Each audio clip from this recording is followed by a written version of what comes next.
이번에는 대리구매 알바 사기 고소장 작성 방법에 대해 알아볼 텐데요. 영상을 모두 시청하시면 사례를 통하여 대리구매 알바의 사기 수법이 어떻게 되는지, 법원에서 사기죄를 판단하는 기준은 무엇이며, 고소장의 필수 기재 사항은 무엇인지, 범죄 사실을 구체적으로 작성하는 방법과 사기를 입증하기 위한 증거 자료는 무엇인지 확인하여 고소장을 작성할 수 있습니다. 그리고 샘플과 함께 영상을 시청하시면 내용을 더 쉽게 이해할 수 있습니다.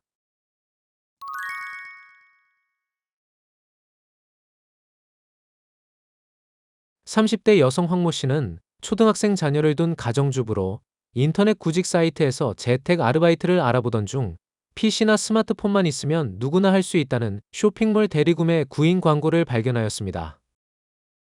황모 씨는 오픈 채팅방을 통해 담당자인 김 팀장에게 구직 문의를 하였고, 김 팀장은 물류회사에서 들어오는 주문 상품을 쇼핑몰에서 배정받아 물류센터 주소지로 주문하는 단순 업무이고, 수수료로 5%에서 20%까지 제공한다고 이야기하였습니다. 황모 씨는 혹시나 하는 마음으로 15만 원어치의 대리구매 알바를 하자 김 팀장의 말대로 구매금과 수익금까지 합친 16만 5천 원이 황모 씨의 계좌로 입금되었습니다. 황모 씨는 출금 신청을 통해 정말로 수익을 얻게 되자 같은 날로부터 1시간 뒤에 김 팀장의 또 다른 제안에 수익이 큰 팀 미션에 참여하기로 했는데요. 팀 미션은 개당 150만 원의 드럼 세탁기 10개를 주문하는 것이었고, 수익금은 10%였습니다. 다른 팀원들이 하나둘씩 주문을 넣기 시작하였지만 황모 씨는 1,500만 원이라는 큰 돈이 부담되어 망설여졌는데요.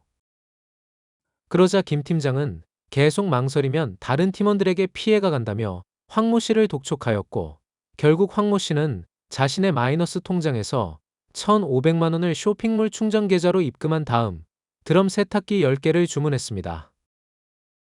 잠시 후에 황모 씨의 쇼핑몰 계정으로 1,650만 원이 충전되자 황모 씨는 또다시 출금 신청을 했지만 고객센터에서는 하루에 한 번만 출금이 가능하기 때문에 다음날 다시 신청하라고 안내하였습니다. 다음날이 되자마자 황모 씨는 출금을 신청했지만 고객센터는 연락을 두절하였습니다.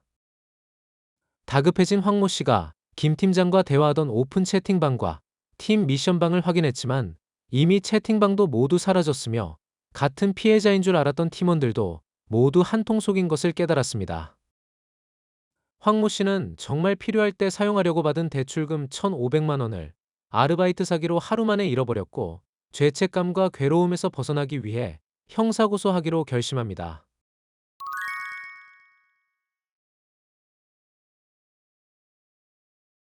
사기죄란 타인을 기망하여 재산상 이득을 취하는 것이므로 가해자의 기망 행위를 입증하는 것이 핵심입니다. 우리 대법원은 사기죄의 본질이 기망 행위에 의한 재물이나 재산상 이익을 취득하는 것에 있으며, 기망은 상대방을 착오에 빠지게 하여 행위자가 희망하는 재산적 처분 행위를 하게 하는 것이라 판결하였습니다. 이번 사례에서 김 팀장은 인터넷 구직 사이트에 허위의 알바 공고를 올려 정상적인 쇼핑몰인 것처럼 황모 씨를 기망하였고, 큰 수익금을 벌 수 있다고 다시 기망하여 1,500만 원의 물품 대금을 편취하였으므로 사기죄가 성립합니다. 따라서 이번 사례에서 김 팀장이 처음부터 황모 씨에게 수익금을 제공할 의사와 능력이 없었음에도 수익금으로 지급할 것처럼 황모 씨를 기망하여 금원을 편취한 사실을 입증하여야 사기죄로 처벌할 수 있습니다.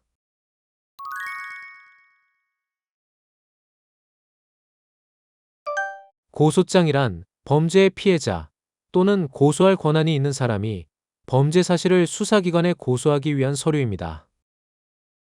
쉽게 말해 범죄의 가해자를 처벌해달라고 요청하는 서면이므로 가해자의 범죄 사실을 구체적으로 기재해야 합니다. 그래서 고소장을 작성하기 위해 구체적인 목차를 설정합니다. 고소인이란 고소를 하는 사람으로 고소인의 신분을 확인할 수 있는 사항을 기재합니다. 피고소인이란 보통 범죄 가해자이므로 이번 사례에서는 구인 광고에 기재된 피고소인의 이름을 기재하였습니다. 만일 피고소인의 실제 인적 사항을 모른다면 우선 불상으로 기재하고 수사 과정에서 피고소인을 특정할 수 있는 방법을 찾아야 합니다. 고소 취지와 관계 법령은 피고소인을 형법제 347조의 사기죄로 고소한다고 기재하였습니다. 범죄 사실은 사건 발생 경위를 알리고 피고소인의 범죄 행위를 설명하는 항목으로 고소장에서 가장 중요하기 때문에 소목차를 만들어 구체적으로 알리는 것이 좋습니다. 그럼 필요한 소목차를 살펴보며 어떻게 작성하는지 확인해 보겠습니다. 고소인과 피고소인의 관계는 사건의 배경을 파악하기 위한 항목입니다. 그래서 고소인은 가정주부이며 피고소인은 성명불상이 인터넷 쇼핑몰 구인 담당자라고 기재하였습니다.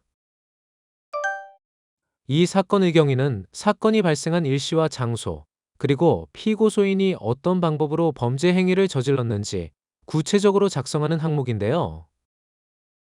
이번 사례를 예로 들면 고소인이 피고소인이 게재한 구인 공고를 보고 오픈 채팅방을 통해 피고소인을 알게 된 경위, 피고소인은 고소인에게 업무를 설명하고 배당한 다음 수익금을 실제로 지급하여 실제로 운영하는 쇼핑몰인 것처럼 기망한 사실, 이후 피고소인은 수익이 큰 팀 미션에 고소인을 참여시켜 1,500만 원을 편취한 사실, 이어서 수익금을 출금 신청한 고소인에게 지급을 거부하고 연락을 두절한 사실을 시간 순서대로 기재하였습니다. 피고소인의 범죄 행위는 피고소인의 행위가 사기죄에 해당한다고 설명합니다. 이번 사례에서 피고소인은 대리구매 대금과 수익금을 제공할 의사나 능력이 없으면서 있는 것처럼 고소인을 착오에 빠지게 하여 대리구매 대금을 편취하였는데요. 그래서 피고소인의 범행은 쇼핑몰이 정상적으로 운영하는 것처럼 기망하여 재산상 이득을 취하였으므로 사기죄에 해당한다는 것을 설명하였습니다. 그리고 사기죄와 기망행위에 대한 대법원 판례를 함께 덧붙여 피고소인의 행위가 사기죄에 해당하는 것을 더 강력하게 주장하였습니다. 고소인의 피해 상황은 피고소인의 범죄 행위로 인해 편취당한 금액을 기재하여 경제적 손해가 발생한 사실을 알렸습니다. 그리고 고소장에 기재한 내용 외에 억울한 사정을 탄원서에 기재하여 피해자의 억울한 상황을 알리고 피고소인의 엄벌을 구할 수 있습니다. 소결론에서는 고소인과 피고소인의 관계, 사건 발생 일시, 장소, 피고소인의 범죄 행위를 요약하여 기재합니다. 그리고 마지막 결론에서는 피고소인을 엄벌에 처해달라는 취지를 기재합니다. 증거자료는 피고소인의 범죄 사실을 입증하기 위하여 반드시 필요한 자료로 각자 상황에 맞는 자료를 수집하고 제출하는데요. 이번 사례에서는 피고소인이 게재한 구인 광고를 첨부하여 피고소인을 특정하였고, 피고소인이 처음으로 고소인을 기망한 사실을 입증하기 위해 대화 내용과 계좌 입금 내역 등을 첨부하였습니다.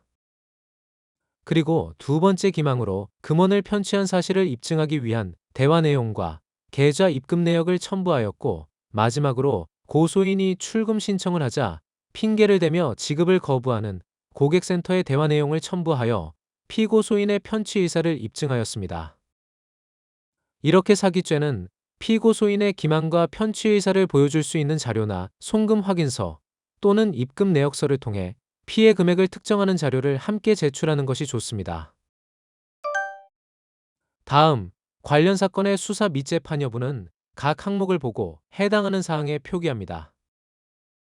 고소장을 다 작성하였다면 피고소인의 주소지 또는 범죄 발생지 관할 경찰서에 제출하는데요. 이 사건의 경우 피고소인의 주소지나 사업장 소재를 모르기 때문에 고소인 주소지 관할 경찰서에 제출합니다.